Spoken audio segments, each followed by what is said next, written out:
Good morning, folks. Keeping it quick today because I hope to get another video out this afternoon.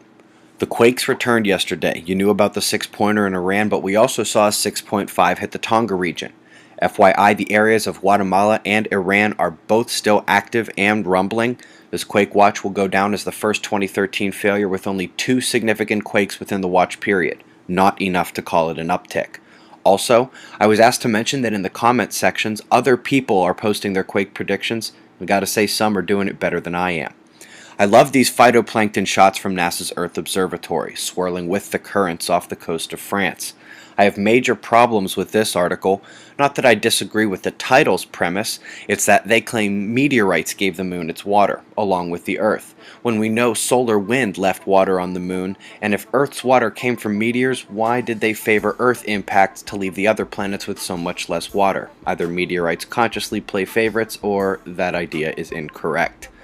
Lone RSOE story today is a mass swan death in Ireland. They are suspecting bird flu. In the Bay of Bengal, a major cyclone is headed straight for the coastline. The next 3 days are pure anticipation as the locals need to be getting ready now. Australia and New Zealand, that main swath of clouds headed for Sydney carries all the storm threat with an Antarctic chill racing in behind it. From Sicily to Serbia and north through the Eurozone will continue taking rain and thunder today.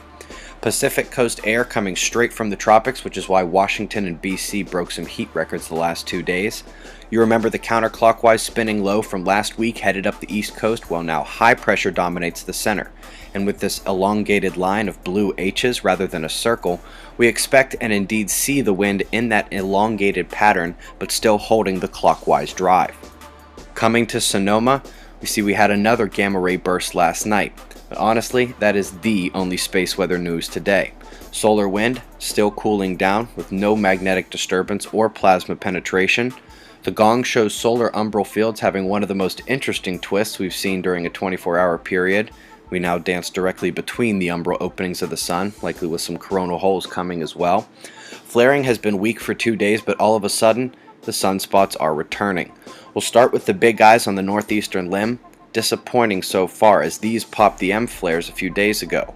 Oddly, their little sister down south indeed popped a little CME last night. It's going east away from our planet, but it indeed appears she may have more in store and ready to show up the big guys up north. You can notice some small coronal holes here, but you should look top right for the release of a plasma filament. I had pointed this out and tracked it across the Earth-facing position for days. She let loose and will miss Earth mostly north, but with a chance for a glancing blow according to the Enlil spiral. I'll leave you with shots of our big but quiet active region. Let's send them some positive thoughts today. Eyes open. No fear, it's 6:15 a.m. Eastern Time, and that's the news. Be safe, everyone.